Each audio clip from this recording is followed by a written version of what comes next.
السلام علیکم۔ دوزخ ایک ایسا مقام ہے جسے اللہ تعالیٰ نے سزا یافتہ لوگوں کے لیے بنایا ہے۔ یہ جگہ گناہ گاروں، نافرمانوں اور سرکشوں کو سزا دینے کے لیے ہے۔ اب یہاں بہت سے لوگوں کے ذہن میں یہ سوال پیدا ہوئے ہیں کہ جہنم کا پہلا دن کیسا ہوگا، اور سب سے پہلے دوزخ میں کسے ڈالا جائے گا، اور جہنم میں قیام کی مدت کیا ہوگی۔ ان سب سوالات پر آج تفصیل سے بات کریں گے، اور ویڈیو میں آپ کو حدیث کے مطابق یہ بھی بتائیں گے کہ دوزخ جب مجرموں کو دیکھے گی تو ان کا کیا حال کرے گی۔ اور ہاں، ویڈیو میں آپ یہ بھی جانیں گے کہ وہ کون سے ایسے لوگ ہیں جو ایمان لانے کے باوجود بھی جہنم میں جائیں گے۔ جہنم کی زندگی سے متعلق ہر انسان کا جاننا ضروری ہے تاکہ وہ دنیا اور آخرت کی زندگی کو بہتر بنا سکے۔ قرآن کریم میں یہ بات روز روشن کی طرح آیا ہے کہ ہر جاندار کو موت کا مزہ چکھنا ہے، اور قیامت کے دن ہر انسان کو اجر پورے دیے جائیں گے۔ تو جس انسان کو آگ سے بچا لیا گیا اور جنت میں داخل کر دیا گیا تو وہ کامیاب ہو گیا، اور دنیا کی زندگی تو صرف دھوکے کا سامان ہے۔ بلکہ جہنم میں پہلا دن کیسا ہوگا، اس حوالے سے ایک فرضی کہانی آپ کے ساتھ شیئر کر رہے ہیں تاکہ آپ آج کے موضوع کو بہتر طریقے سے سمجھ سکیں۔ تو یہ کہانی یوں بیان کی جاتی ہے کہ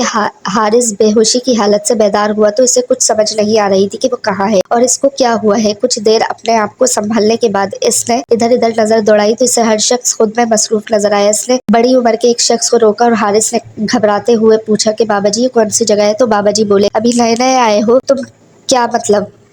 حارث بولا، کون آیا؟ اور اس نے گھبراتے ہوئے ہی جواب دیا۔ تو اسی وقت ایک دم ایک خوفناک قسم کا اعلان ہوا، جس کی نئی آمد ہے وہ حساب کے لیے اس دروازے کی جانب چل پڑے۔ اگر خود آئیں گے تو بہتر ہوگا، ورنہ زبردستی والا طریقہ برداشت نہیں کر پائیں گے۔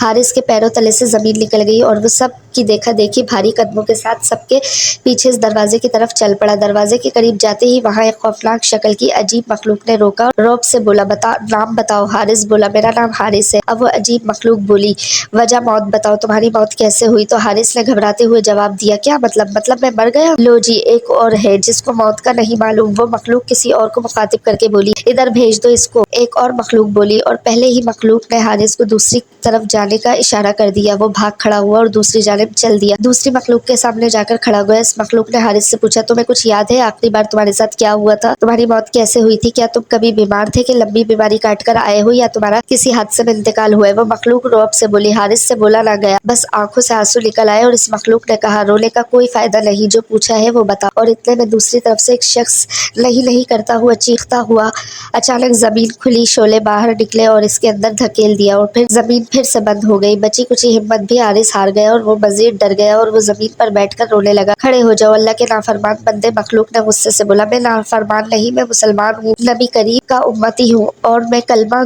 گو ہوں، میں کلمہ پڑھتا ہوں، میں نماز پڑھتا تھا، میں روزے رکھتا ہوں، اور میں نے کافی نیکیاں کی ہیں، ہاں کافی دفعہ کوتاہی بھی کی ہے، مگر ہر بار معافی بھی مانگی ہے۔ اور حارث زمین کو دیکھتے ہوئے روتے ہوئے یہ سب بولتا جا رہا تھا۔ اور اوپر دیکھو، مخلوق بولی، اور حارث نے ڈرتے ڈرتے اوپر دیکھا تو حیران رہ گیا۔ وہ مخلوق بہت خوبصورت پرندے کا روپ دھار چکی تھی۔ اتنا خوبصورت پرندہ اگر 1000 سال بھی اس کو دیکھا جائے تو جی نہ بھرے۔ حیران مت ہو، تم نے گناہوں کا اعتراف کیا ہے تو ہم جان گئے تم مجرم نہیں۔ وہ مخلوق بولی، شکریہ۔ حارث نے اپنے آنسو صاف کرتے ہوئے جواب دیا۔ اس کے بعد مخلوق بولی، لیکن تمہارا حساب کتاب جنتیوں والا نہیں ہے، نمازیں بہت کم، جھوٹ بہت زیادہ، اور چھوٹے موٹے بھی کافی گناہ ہیں۔ وہ مخلوق بولی، مگر حارث گھبرا گیا۔ چلو تمہیں کچھ دکھاتے ہیں، میرے پنجوں میں بیٹھ جاؤ۔ اور پھر حارث اس کے پنجوں میں بیٹھ گیا۔ اچانک زمین کھلی اور نیچے کا منظر دیکھ کر حارث کے ہوش اڑ گئے۔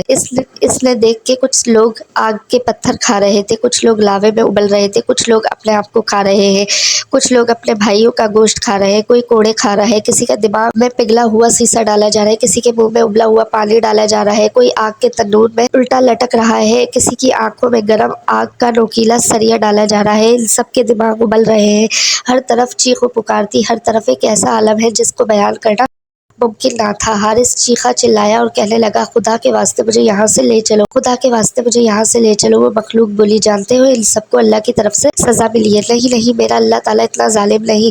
اس رب نے قرآن میں فرمایا ہے کہ وہ رحمان اور رحیم ہے اور ہمیں 70 ماؤں سے زیادہ پیار کرتا ہے، ایسا نہیں ہے۔ اور یہ سب حارث بول رہا تھا۔ اس پرندے نے ایک دم پرواز اونچی کی اور اسے جہنم سے باہر لایا۔ حارث، تمہارا وقت پورا ہو گیا ہے، وہ مخلوق بولی، اور ایک دم سے حارث کو جھٹکا لگا۔ اس کی آنکھ تو وہ کچھ بول نہیں پا رہا تھا، نہ سن سکتا تھا۔ مبارک ہو مسز حارث، امید نہیں تھی کہ حارث بچ جائے گا، چوٹ بہت گہری تھی، اللہ تعالیٰ نے اپنا کرم کیا اور اس کی جان بچ گئی ہے۔ یہ سب ڈاکٹر بول رہا تھا۔ اللہ تعالیٰ کا لاکھ لاکھ شکر ہے، ہم نے جب بھی مانگا صرف اور صرف اللہ تعالیٰ سے مانگا ہے، اس نے ہمیں دیا ہے، اور جب نہیں دیتا تو گلہ نہیں کرتا، مگر کبھی شرک نہیں کرتے۔ مسز حارث روتے ہوئے بولی، بہت اچھی سوچ ہے۔ حارث پریشان ہو گیا، اس کو سمجھ آ گئی تھی کہ یہ سب ایک خواب تھا۔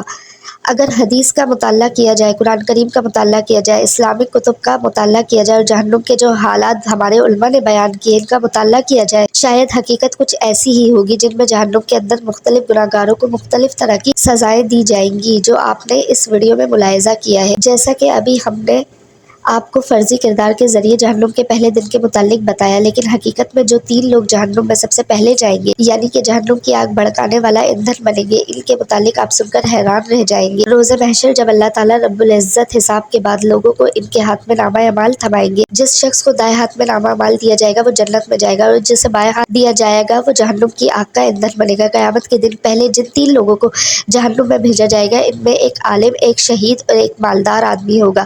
حضرت ابو ہریرہ رضی اللہ تعالیٰ عنہ سے ایک حدیث روایت ہے جس کا مفہوم ہے کہ نبی کریم نے فرمایا کہ اللہ تعالیٰ سب سے پہلے اس آدمی کو بلائیں گے جس نے قرآن سیکھا، اور اس آدمی کو جو بظاہر اللہ کی راہ میں قتل یعنی شہید کیا گیا، اور ایک بہت مالدار آدمی کو۔ تو اللہ تعالیٰ اس عالم سے فرمائے گا کیا میں نے تمہیں اس کا علم نہیں دیا تھا کہ جو کچھ میں نے نبی کریم پر نازل کیا؟ وہ کہے گا کہ بے شک تو نے دیا تھا اے میرے رب۔ اللہ فرمائے گا تو تمہیں جو علم دیا گیا تم نے اس کے ذریعے کیا کیا؟ وہ شخص کہے گا میں دن رات تلاوت کرتا رہا اور اس پر عمل کرتا رہا۔ اللہ فرمائے گا تو نے جھوٹ بولا، اور فرشتے بھی کہیں گے تو نے جھوٹ بولا۔ اللہ اس عالم سے کہے گا بلکہ تم نے یہ چاہا کہ تمہیں قاری اور عالم کہا جائے اور لوگوں کی طرف سے یہ کہہ دیا گیا۔ اور پھر مالدار آدمی کو بلایا جائے گا، وہ کہے گا کہ وہ اللہ کے دیے مال سے صدقہ کرتا رہا اور رشتہ داروں کا خیال رکھتا رہا، لیکن اللہ فرمائے گا تو نے جھوٹ بولا، بلکہ تم نے یہ چاہا کہ تمہیں سخی اور رحم دل کہا جائے اور لوگوں کی طرف سے یہ کہہ دیا گیا۔ اس کے بعد شہید کو بلایا جائے گا اور اس سے کہا جائے گا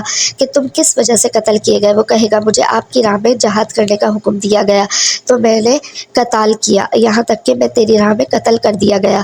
اسے اللہ کہے گا کہ تو نے جھوٹ بولا، بلکہ تم نے یہ چاہا کہ تمہیں بہادر کہا جائے اور لوگوں کی طرف سے یہ کہہ دیا گیا۔ حضرت ابو ہریرہ رضی اللہ تعالیٰ عنہ فرماتے ہیں کہ اس کے بعد نبی کریم نے میرے دونوں گھٹنوں پر اپنے مبارک ہاتھوں سے ضرب لگائی اور ارشاد فرمایا اے ابو ہریرہ، اللہ کی مخلوق میں سے یہ وہ 3 لوگ ہیں جن سے اللہ قیامت والے دن جہنم کی آگ بھڑکائے گا۔